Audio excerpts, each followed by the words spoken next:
Determined not to use that word, but figures show a number of London hospital trusts are among those struggling most to get patients seen within 4 hours. Jerry Thomas has more. This week, Croydon University Hospital in South London was the first in the capital to declare an internal major incident. For over 6 hours, people were urged only to go to A&E in genuine emergency because of high demand. Too many people, not enough beds is the result of cutbacks, government critics argue.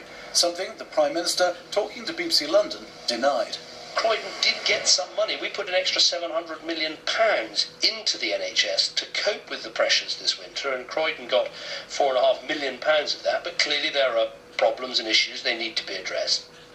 Figures for the past 3 months show Croydon saw only 92% of A&E patients within 4 hours, missing the 95% target. This is a sign of what's happening across London, and London is creaking, and no one is taking responsibility for it.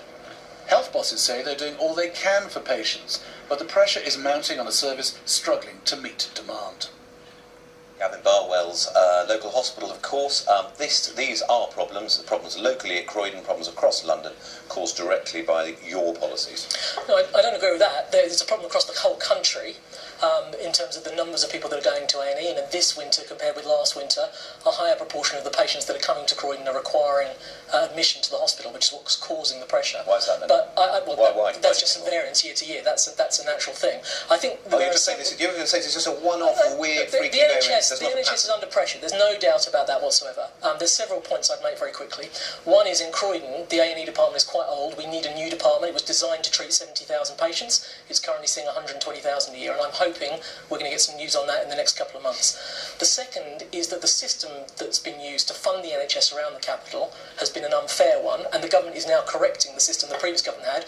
In April, Croydon will see a 7% increase in funding for NHS. So just as you go along, you've got other points to make, but just to point out that both those problems, though, just saying that they're going to be dealing with this year, 5 years after a Conservative administration I wish we'd changed the formula. It's a bit late in the day, year that we came in, but nonetheless, it is a fact that for years Croydon has had less than the target level of funding that the NHS calculated, and this government is now. Any other Croydon-focused issues here? Because you've also got to, today you've got to try and defend the London picture, and it's looking pretty dire.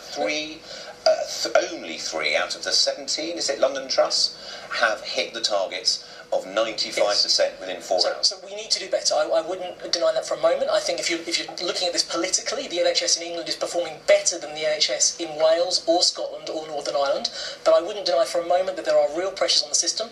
We've protected it from cuts, but it's had a level of increase less than it's been used to historically, and there is no denying there's pressure, and that's why the Chancellor announced an extra £2 billion in funding in the autumn statement. Shaking her head all the way through that, but, what say you? I'm disappointed by that. I would hope that Gavin would stand up for the NHS.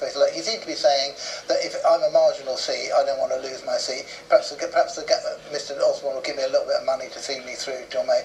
This is an absolute crisis in the NHS in London and across the country. My local hospital, 8 West London MPs have written to Jeremy Hunt today to say we have a complete crisis. We're hitting 50% of people being seen in A&E within 4 hours, sometimes in hospitals. That's not the data that's been published. You're claiming that with Northwick Park, are you? That was in Northwick. And you're claiming that this has been contributed to because 2 A&E units have recently been shut down. What a surprise, Tim. Are you saying that is what's caused this? That is obviously a contributory factor. It doesn't mean that there aren't crises elsewhere, but the fact is they want to go on. I've just come from Charing Cross Hospital, a major London teaching hospital. They want to demolish, close the A&E, get rid of 95% of the patients' beds. And build a brand new hospital. You never mentioned that. Let's hear Gavin Barwell. Come in. Yes, make this point. I hear this in Parliament all the time. Andy references this all the time in Parliament. He never mentions that a brand new hospital is going to be built with the money from building the housing that he's talking about. I was there talking to nurses. One of those nurses, Gavin, lives in your constituency. Guess who she's voting for? She's voting Is a new hospital going to be built? Yes or no, Andy? No, a new emergency hospital hospital is not going There will to be an built. emergency unit there, yes or no? No, there will not be an A&E unit is- there. is- I am is- sick and tired of the Tories not telling the Isn't truth it- on the it is NHS. wrong- it is This wrong, costing surely. It is wrong- lives it is wrong, in surely. my constituency because we're close to an A&E units. They're proposing to close 2 more, despite the fact we have some of the worst figures in the country for A&E You will be targets. facing exactly the same scenario. You know where the arguments are from the health practitioners that we do not need so many of these hospitals Increasingly, that is long term. increasingly, And I'm in afraid the A&Es, we need to that- find alternative care for people.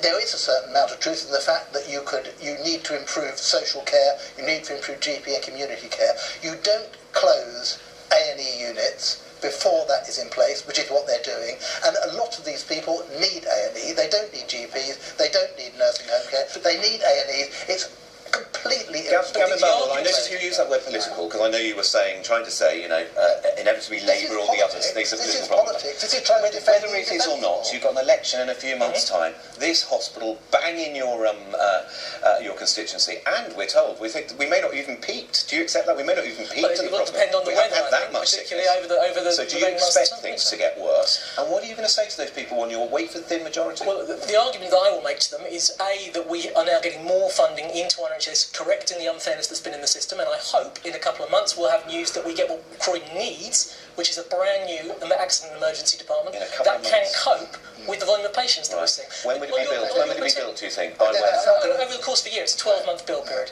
The particular point you were making is a really important one, and it's the most difficult part of this debate, which is that the evidence from the medical profession is clear that a smaller number of larger A&E departments that ensure that you have round-the-clock consultant cover, and those consultants are used to seeing the rarest conditions regularly, Clearly, is a safer the trouble is you're not allowing that argument to be made very well because they're clearly GPs who are under pressure and people can't make appointments there. There are problems with this line that you ring and people are sending people to hospitals. So, and that's to be laid at your door.